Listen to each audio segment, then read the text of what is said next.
le Burkina Faso a de nouveau essuyé plusieurs attaques terroristes meurtrières, une situation qui inquiète les pays voisins, risque de débordement, situation qui pourrait devenir difficilement contrôlable. Du côté du Bénin, du Togo et de la Côte d'Ivoire, les craintes sont là et on a appris il y a quelques jours que Yamoussoukro s'organisait. Les Ivoiriens ont en effet mené une opération antiterroriste conjointe avec les Burkinabés. On en parle avec vous, Laurent Larcher, vous êtes journaliste à la Croix et vous avez signé une enquête sur cette opération Comoé 2020. Alors, comment d'abord s'est déroulée cette opération? Selon les informations officielles, plutôt bien, puisque d'abord les deux armées burkinabées et ivoiriennes ont réussi à travailler ensemble, avec un commandement, je dirais, intégré. Donc le renseignement, la coopération était très opérationnelle.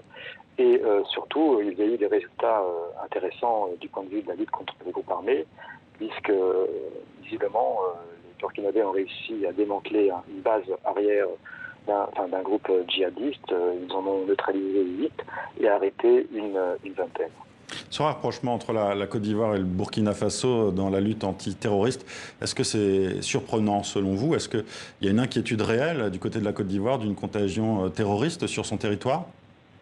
Oui, c'est pas du tout surprenant. L'inquiétude est réelle du côté de la Côte d'Ivoire et elle est, je dirais, cette coopération est absolument indispensable pour le Burkina, qui n'arrive absolument pas à contenir la contagion des groupes sur son territoire. Comme vous le savez, et comme on l'a vu malheureusement ce week-end, tout le nord échappe quasiment maintenant, en tout cas toutes les zones rurales du nord et les grandes villes aujourd'hui ne sont plus du tout à l'abri des groupes armés djihadistes, mais aussi l'Est qui échappe de plus en plus au contrôle de Ouaga.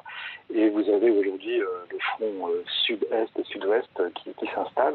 Et on a donc un pays qui est en train de totalement d'éclater. J'oublie évidemment le centre du Burkina, qui est aujourd'hui aussi complètement, je dirais, affaibli par la diversité de ces groupes.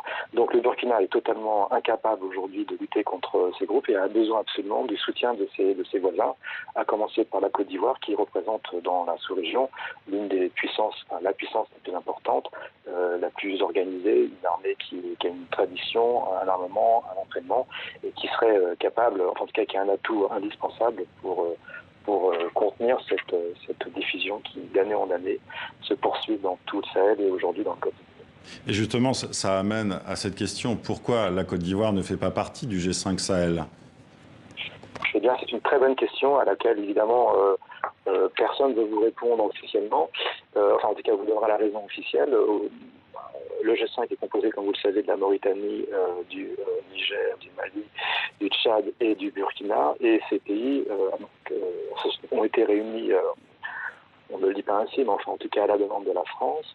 Et évidemment, un certain nombre de ces pays, à commencer par le Niger et le Mali, ne voulaient pas de l'intervention, de l'arrivée de la Côte d'Ivoire, qui est la grande puissance locale, pour des raisons, je dirais, à la fois de rivalité habituelle entre les uns et les autres, mais aussi, je dirais, une difficulté pour un certain nombre de chefs d'État de la région de s'organiser, de penser au bien commun, et sans doute aussi dans un souci et l'espoir de récupérer, je dirais, l'aide, à la fois l'aide militaire, mais aussi l'aide au développement qui est liée autour de l'opération, enfin, du G5 Sahel et de l'opération Barkhane. Comme vous le savez, les Français interviennent militairement dans la région de manière importante depuis 2013, non seulement militairement, mais ils appuient non seulement militairement la sous-région, mais aussi du point de vue de l'aide au développement. Donc là, on a beaucoup d'argent qui arrive dans la zone, et je le crains, on peut le craindre en tout cas, ça a sans doute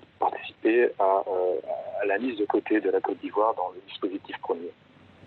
Merci Laurent Larcher d'avoir été en direct avec nous et merci pour cette analyse.